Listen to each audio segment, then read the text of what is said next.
छत्तीसगढ़ के लिए आज का दिन बेहद ही खास होने वाला है। आपको बता दें कि आज छत्तीसगढ़ का बजट पेश होना है। वित्त मंत्री ओपी चौधरी अपना पहला बजट पेश करने जा रहे हैं, लेकिन छत्तीसगढ़ के बजट से लोगों को क्या उम्मीदें हैं? सबसे ज्यादा अनियमित कर्मचारियों को छत्तीसगढ़ के इस नए बजट से क्या कुछ उम्मीदें हैं?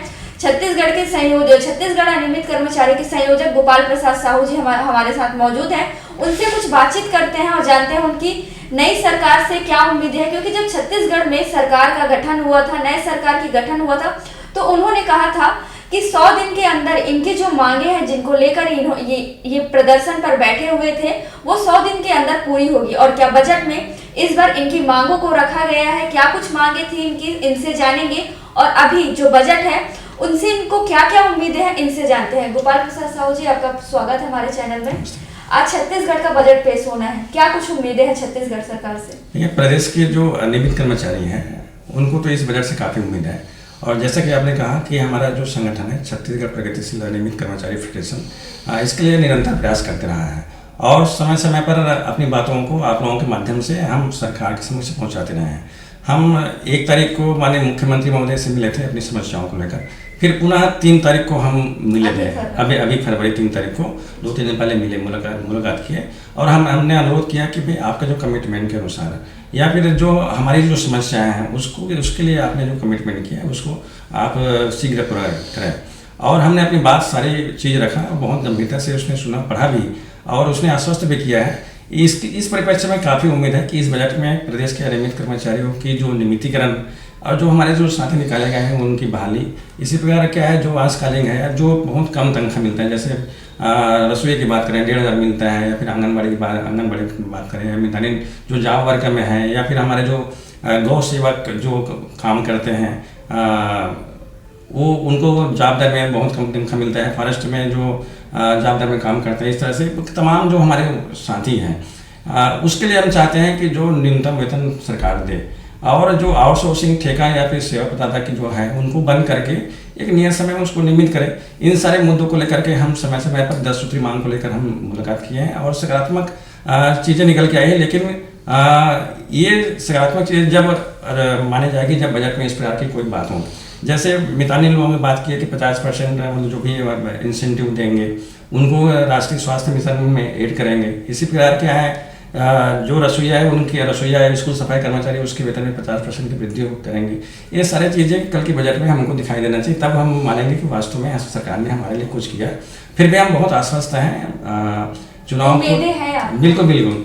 और चुनाव के पहले जो भारतीय जनता पार्टी के अध्यक्ष अरुण साहू जी वो खुद स्वयं आए थे और डॉक्टर रमन सिंह जी हैं हमारे मंच पे आए थे, ओपी चौधरी जी, तमाम जो तत्कालीन जो नेता थे सभी आए थे और हमको आश्वस्त किया था कि हमारी सरकार आएगी तो छत्तीसगढ़ के जो अनियमित कर्मचारी हैं उसके लिए एक सकारात्मक पहल करेंगे और वो हम चाहते हैं कि वो सकारात्मक पहल कमिटमेंट इस बजट में दिखना चाहिए। 100 दिन के अंदर आपकी मांगों को लेकर, मांगे पूरी करने के लेकर बात कही गई थी सरकार के द्वारा। 100 दिन लगभग पूरे ही होने वाले हैं, क्या लगता है सरकार का क्या रुख होगा आपके प्रति?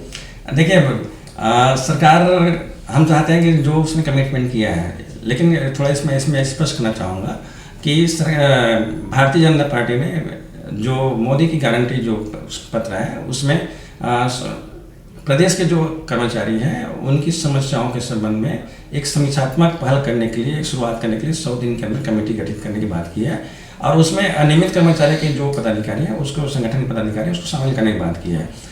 इस तरह से जो कमेटी बनाना है उसमें किसी प्रकार का पैसा खर्चा थोड़ा नहीं है भाई। पहले कमेटी बना देते तो अभी हमारी कहीं कहीं बात शुरू हो जाती है, आगे जो चीज़ें हैं जी हाँ। लेकिन देखिए ये इस बजट की समस्या नहीं है कमेटी बनाना, उसको कर सकते थे, लेकिन क्या है इच्छा शक्ति की जरूरत होती है और उम्मीद है कि कल के जो बजट में ये सारे मुद्दों को शामिल करेगा।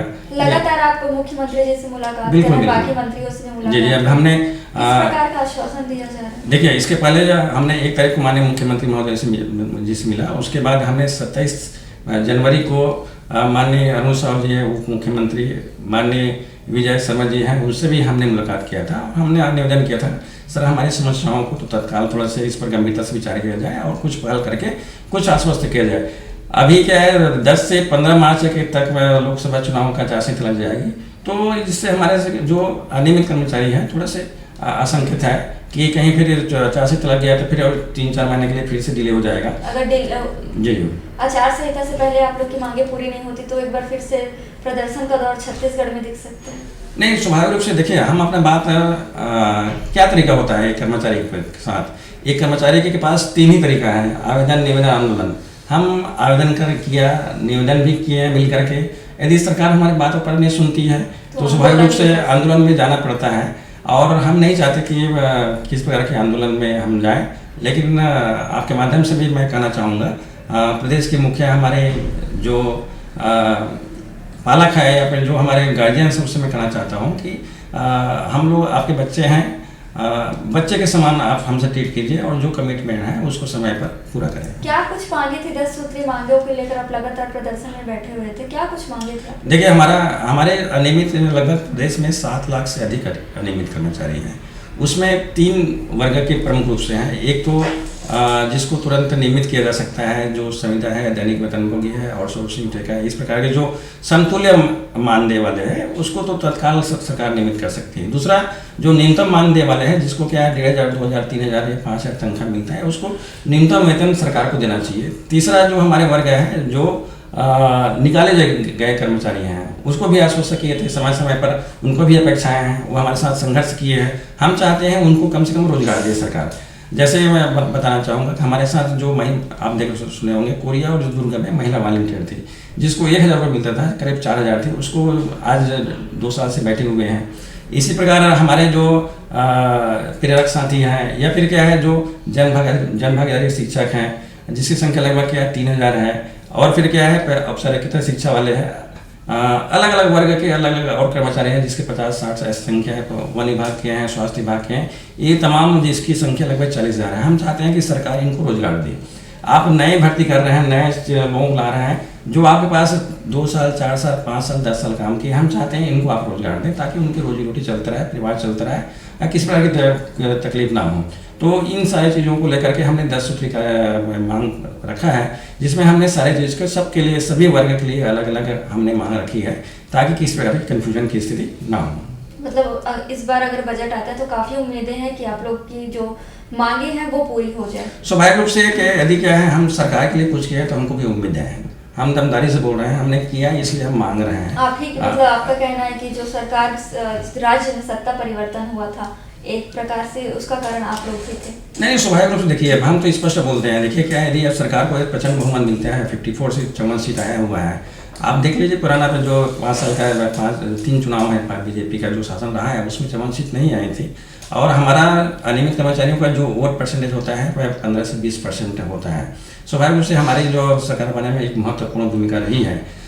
यदि ये जो कंडीशन है कांग्रेस सरकार में भी आई थी, उसने हमको 10 दिन में नियमित करने की बात की थी, लेकिन हमको 5 साल टाल दिया। तो कहीं ना कहीं हम आशंकित है कि सरकार हमको टालने की कोशिश न करे और हमारी बातों पर गंभीरता से विचार करते हुए हमारी समस्याओं का हल करे। जी, आपका धन्यवाद। तो ये हमारे साथ मौजूद थे गोपाल प्रसाद साहू जी, जिन्होंने बताया कि जो बजट पेश हो रहा है उनसे इनको काफ़ी कुछ उम्मीदें हैं कि अनियमित कर्मचारियों के लिए सरकार कुछ करे, क्योंकि इनके बदौलत ही, इनके कारण ही जो छत्तीसगढ़ में सरकार का परिवर्तन हुआ था, कहीं ना कहीं एक कारण अनियमित कर्मचारी और अन्य कर्मचारी भी थे। अब देखना होगा कि सरकार क्या इनके लिए इस बजट में कुछ खास लेकर आती है या नहीं।